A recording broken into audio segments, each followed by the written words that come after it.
Let's talk about the moment you feel her pull away.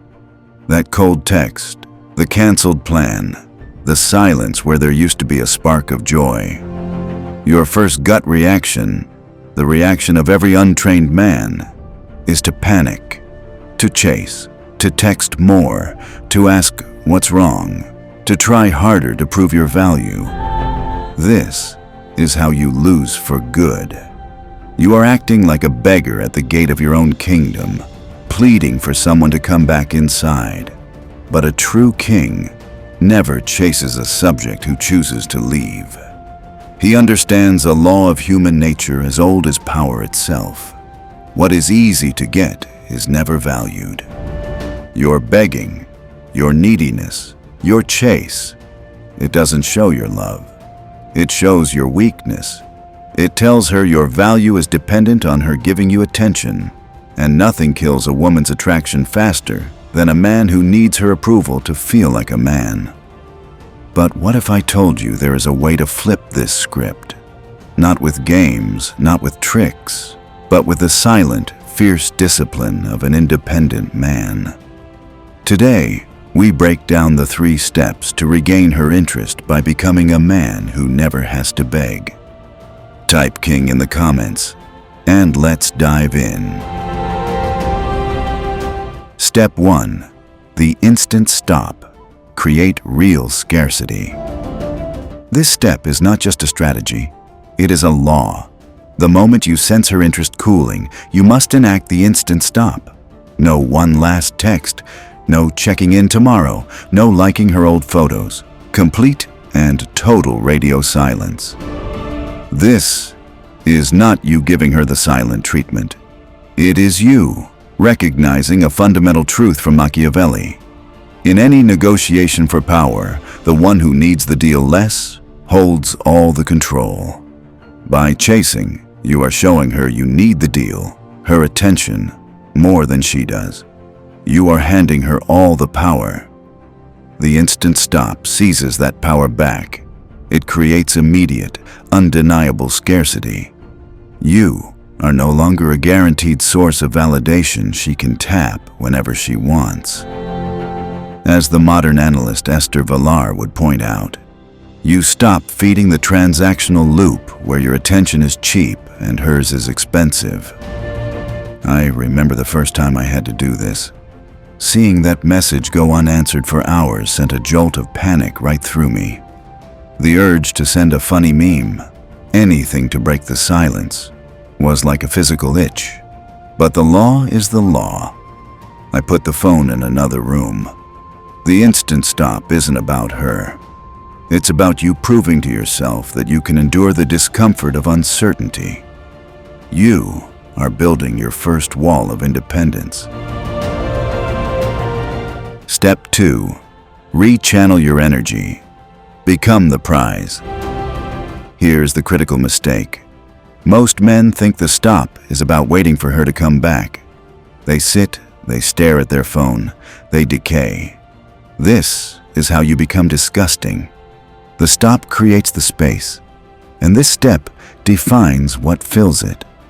You must rechannel every bit of that anxious energy directly back into your empire, your purpose.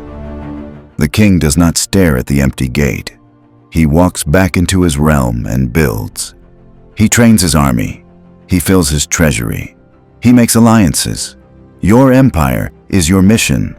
Body, skills, finances, and your brotherhood. The Stoic Emperor Marcus Aurelius wrote, "You have power over your mind, not outside events. Realize this, and you will find strength." You cannot control her. You can only control the effort you put into yourself. That workout you skip to overthink her text? Do it. That project you're neglecting? Attack it.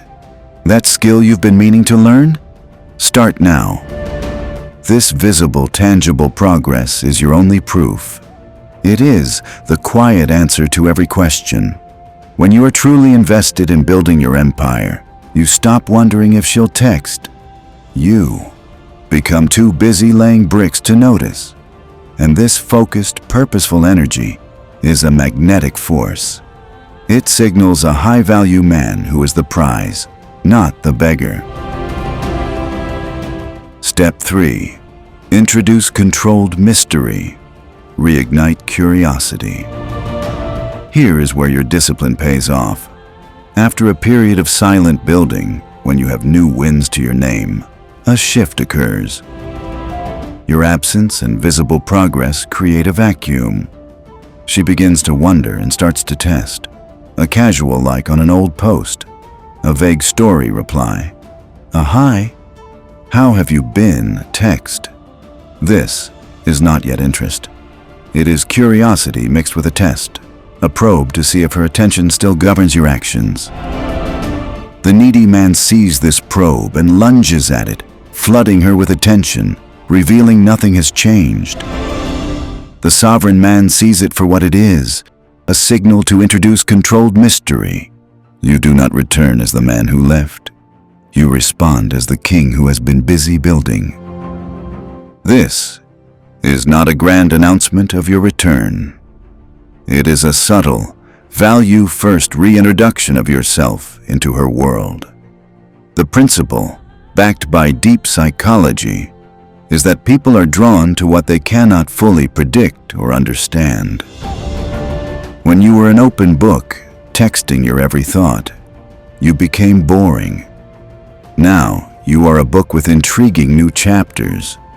Your interaction is brief, positive, and non-needy. It's a message about something you're doing or have achieved, with a tone of casual invitation, not a plea for a response. You can say something like, I saw this and it reminded me of that conversation we had about architecture. My firm's new project has some similar lines. Hope you're well. Then, you stop. You let the mystery do the work. You don't explain. You don't follow up. You've shown a glimpse of your new, upgraded world and left the gate slightly ajar. The gap in information, the mystery, forces her imagination to engage. What project? Is he doing well? Who is he with? This strategic uncertainty, as masters of dynamics teach, is what reignites her active curiosity and chase. When you combine these 3 steps, you perform a silent revolution. You don't ask for her interest back. You re-establish the conditions where her interest becomes the logical, natural response. The instant stop broke the old, failing pattern of your chase. Rechanneling your energy gave you new, undeniable value to offer. Introducing controlled mystery presented that value in a way that is compelling, not desperate. You haven't negotiated, you've transformed. You are no longer the man pleading at the gate. You are the king who quietly expanded his borders. The gates to your empire now have a higher price of entry. Her interest isn't begged for. It is re-earned by her willingness to meet the new, higher standard you have built for yourself. This is true power. It is dominance over your own emotional state. It is exactly what a .com Stoic does. If you are ready to build your kingdom, to crush neediness, craft unshakable self-worth, dominate your social dynamics, and become the prize, your brotherhood is here. Subscribe and join this legion of .com Stoics. Let's build sovereignty together. This was your today's Stoic advert. We are here to build, to master, and to lead. See you at the next one.